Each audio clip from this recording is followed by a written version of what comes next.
Guys welcome back my YouTube channel Anjana classes. दोस्तों, आप सभी को मालूम है कि देश भर में अभी कुछ समय पहले, कुछ दिनों पहले एक सुर्खियां बनी थी नए संसद भवन के उद्घाटन संबंधित। तो उसमें तमाम जो है बहुत सारा सुर्खियां बना था, विरोध हुआ था कि नया संसद भवन का उद्घाटन प्रधानमंत्री जी को करना चाहिए कि नहीं करना चाहिए, इत्यादि सब बातों का जो भी चर्चा किया गया था, आप सभी उस चीज से परिचित होंगे।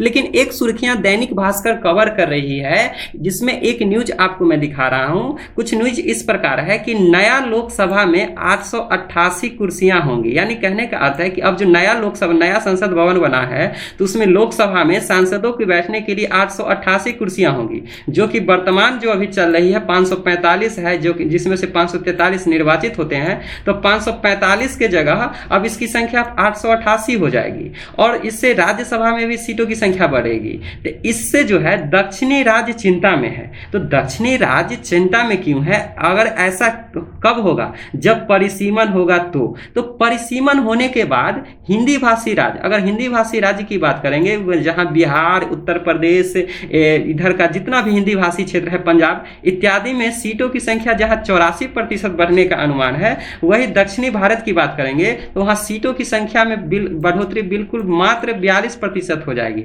अगर हम तुलना करेंगे तो ये जो है ये तुम्हारा मतलब हिंदी भाषी की तुलना में इसमें बढ़ोतरी मात्र 42 आधी रह जाएगी, यानी 42%। तो इत्यादि इन सब कारणों से दक्षिणी भारत क्या है? चिंता में है। तो दक्षिणी भारत के चिंता के पीछे क्या कारण है वो हम लोग समझेंगे। और ऐसा जो है चर्चा में था कि देखिए 46 साल लास्ट जो 500 अभी जो वर्तमान का जो स्थिति आप 545 देख रहे हैं, ये जो है 1976 में जब परिसीमन हुआ था तो उसमें ये आधार बनाया गया था 1971 को जनगणना मान के।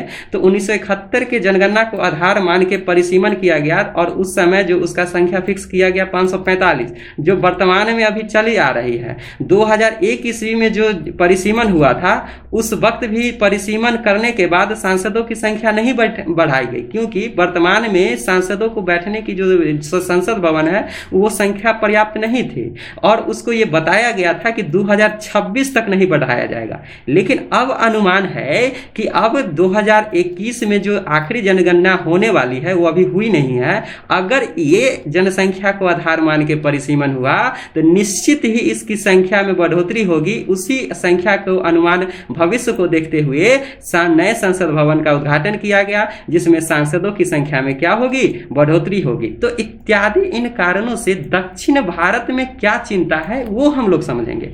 वो चीज को समझने पहले हम लोग ये समझेंगे कि आखिर ये परिसीमन क्या होता है। दोस्तों, परिसीमन को अगर साधारण शब्दों में समझे तो परिसीमन मतलब आर्टिकल 82 में, यानी हमारे संविधान के अनुच्छेद 82 में चर्चा किया गया है कि प्रत्येक जनगणना के बाद, आप सभी को मालूम है कि प्रत्येक 10 वर्ष पर भारत में जनगणना होती है। तो प्रत्येक जनगणना के बाद जो क्या है कि परिसीमन किया जाएगा। परिसीमन कहने का अर्थ है कि जो सांसदों की जो संख्या है, आप सभी को मालूम है कि जो प्रत्येक 10 लाख के जनसंख्या पे, प्रत्येक जो भी 10 लाख की जनसंख्या पे एक सांसद होती है और वो सांसद जो होती है हम लोग का क्या होती है? प्रतिनिधि होती है। जैसा आप उदाहरण से समझो, उदाहरण हमको ये समझा है कि देश में रहने वाले जितने भी जनता है सबको समान समस्या है। अगर आपको अपनी समस्या को मतलब रखना है तो क्या आप प्रधानमंत्री से डायरेक्ट मिल पाओगे? डायरेक्ट आप नहीं मिल पाओगे, उतना आपका हैसियत भी नहीं कि वहां जाके आप मिल पाओगे। चाहे एकदम छोटे मोटे लोग हो, चाहे कोई भी लोग हो, डायरेक्ट आप प्रधानमंत्री से नहीं मिल सकते। तो इसके लिए आपको क्या करना होगा कि आपके बातों को सुनने के लिए, यानी आपकी बात को प्रधानमंत्री या बड़े अधिकारी के पास पहुंचाने के लिए बीच में जो मीडिएटर होंगे, दूत होंगे, वही आपका प्रतिनिधि। और वो प्रतिनिधि आपके क्षेत्र से निर्वाचित होकर, यानी आप निर्वाचन करते हैं, आप निर्वाचित करते हैं, आप सांसद चुनते हैं और सांसद आपके तरफ से आपका बात को रखने के लिए प्रधानमंत्री या अन्य अधिकारियों के पास पहुंचाते हैं। तो प्रधानमंत्री आपका प्रतिनिधि होता है जो आपकी समस्या को ऊपर की तरफ ले जाते हैं। तो उनकी जो जनसंख्या फिक्स है कि प्रत्येक 10 लाख पर एक सांसद, यानी कहने का अर्थ है कि किसी क्षेत्र में, अगर बिहार में भी बात करेंगे तो 40 कितना है लोकसभा क्षेत्र, यानी 40 सांसद हैं। तो यहां से आपको कहने का अर्थ है कि प्रत्येक 10 लाख पर एक सांसद है। यानी अगर एक सांसद अगर किसी मंत्री से सवाल कर रहे हैं तो आप समझो कि वो 10 लाख जनता की सवाल है। अब आपसे एक मैं प्रश्न करता हूं, क्या प्रत्येक जनगणना के बाद क्या जो सांसद है, तो जिस मान के चलो कोई एक लोकसभा क्षेत्र है, वहां पे 10 लाख पे एक सांसद होंगे, तो क्या जनसंख्या वहां हमेशा फिक्स होगा? क्या उसकी संख्या नहीं बढ़ेगी? तो उनकी डिमांड नहीं बढ़ेगी? तो क्या ये हमेशा फिक्स रहेगा? तो आप कहोगे नहीं।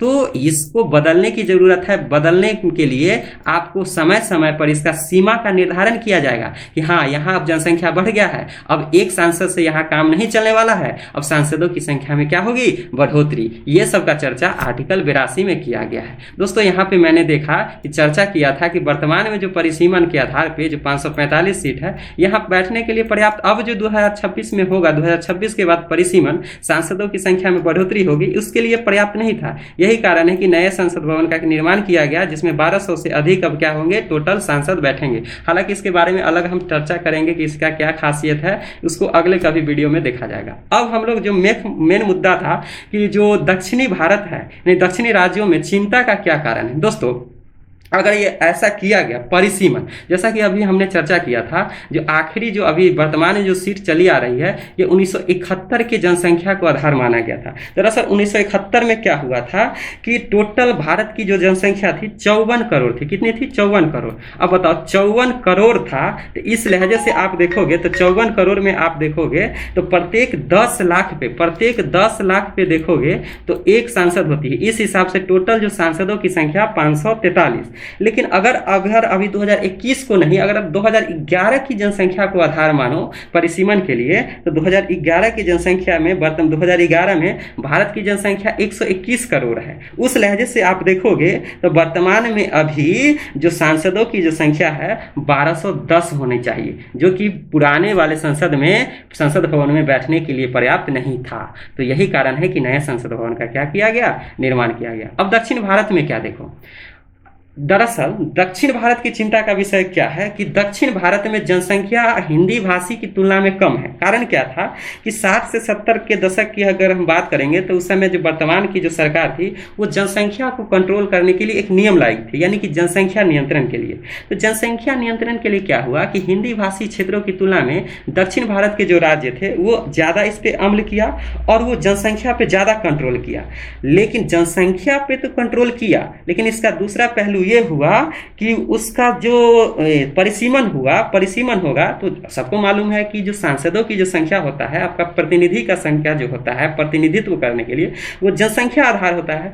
आप तो जनसंख्या कम कर दिए, लेकिन जो आपका जो प्रतिनिधि है, जो सांसद चुने जाएंगे, वो तो आपके कम गए। तो मेन प्रॉब्लम हो गया दक्षिण राज्यों के साथ यही। अगर वर्तमान में अगर हम परिसीमन की बात किया जाए कि वर्तमान में अगर परिसीमन हुआ, तो अगर हम कुछ उदाहरण यहाँ देखो, आंध्र प्रदेश में वर्तमान में 25 सीट है। अगर परिसीमन भी हुआ तो यहाँ मात्र 12 सीट बढ़ेंगे, तो जिस हिसाब से 48 इत्यादि। आप देखो कर्नाटक, केरल, तमिलनाडु, तेलंगाना, कुल अगर हम बात करेंगे तो कुल 129 है, लेकिन बढ़ेगा तो टोटल मात्र 55 सीट में ही बढ़ोतरी होगी। इस प्रकार से टोटल बढ़ोतरी परसेंटेज की बात करेंगे तो 42%। वही अगर हम काऊ बेल्ट को कहते हैं हिंदी भाषी क्षेत्र, अगर हिंदी भाषी की तुलना करें तो हिंदी भाषी में देखो उत्तर प्रदेश में 80 सीट है। अगर 80 सीट है और अगर परिसीमन होगा तो 67 सीट बढ़ेगा, तो टोटल सीट 84 हो जाएगा। राजस्थान में 25 सीट है, इसमें टोटल बढ़ के 25 सीट और बढ़ेगा, तो टोटल सीट कितना हो जाएगा? 50। यानी देखो उत्तर प्रदेश में 84% सीट बढ़ेगा,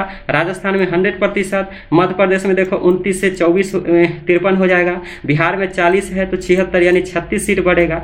कुल मिला के आप इस क्षेत्रों की, इस राज्यों की बात करेंगे हिंदी भाषी क्षेत्र में, तो टोटल देखो तो 182 सीट बढ़ रहे हैं। कितना सीट बढ़ रहे हैं? 182। तो 182 सीट बढ़ रहे हैं और परसेंटेज में कितना? 84%। आप दक्षिण भारत से आप तुलना करो तो जहां दक्षिण भारत में 42% ही मात्र सीट बढ़ रहा है, वही अगर हिंदी भाषी क्षेत्र की बात करेंगे तो 84% सीट बढ़ रहा है। यानी हिंदी भाषी की तुलना में ये मात्र इसकी जो प्रतिनिधित्व हो जाए आधा हो जाएगा। तो इनका दक्षिण राज्यों का प्रतिनिधित्व अगर देशों में कम जाएगा तो ये उनके लिए चिंता का विषय है। अगर हम लोकसभा की वर्तमान सीट की बात करेंगे तो यहाँ जो भी दर्शाया गया है, वर्तमान में पूरे भारत में जो टोटल लोकसभा की जो संख्या 543 है और नया जो बढ़ेगा कितना होगा? 888। ये सब यहाँ दर्शाया गया, अपने अपने राज्यों को आप लोग देख सकते हैं। वही अगर हम पूर्वोत्तर भारत की बात करेंगे तो वहाँ पे परिसीमन होने के बाद भी कुछ ज़्यादा बढ़ने की संभावना नहीं है। मात्र एक स्टेट अगर हम असम की बात करेंगे, असम में जहां अभी 14 सीट है तो वहां 9 सीट और बढ़ के टोटल सीट 23 हो जाएंगे। बाद बाकी और कोई राज्यों की देखें तो वहां पे सीट बढ़ने की संभावना नहीं के बराबर है। इस प्रकार से टोटल सीट की बात करेंगे दोस्तों, तो टोटल आप पूर्वोत्तर भारत में 25 सीट हैं, अगर इसमें से बढ़ेंगे भी तो मात्र 9 सीट बढ़ेंगे। इस प्रकार से ज़्यादा जो आप लोग परिसीमन के बाद नॉर्थ इंडिया में ज़्यादा ये आप लोग चेंजिंग नहीं देख सकते हैं। तो ये जो मैंने अभी डिस्कस किया दोस्तों, सबसे बड़ा कारण था दक्षिण राज्यों का, कि दक्षिण राज्यों का प्रतिनिधित्व कम जाएगा। अगर प्रतिनिधित्व कम जाएगा तो आदमी, कोई भी राज्य ये चाहता है कि ज़्यादा से ज़्यादा मेरा प्रतिनिधि सांसद चुन के जाए, ताकि मेरा बात वहाँ सुनने वाला देशों में उसकी संख्या क्या हो जाए, ज़्यादा हो जाए। तो दोस्तों उम्मीद करते हैं आप लोग को ये टॉपिक पसंद आया होगा तो लाइक, सब्सक्राइब तथा दोस्तों में शेयर जरूर करें। तब तक के लिए जय हिंद।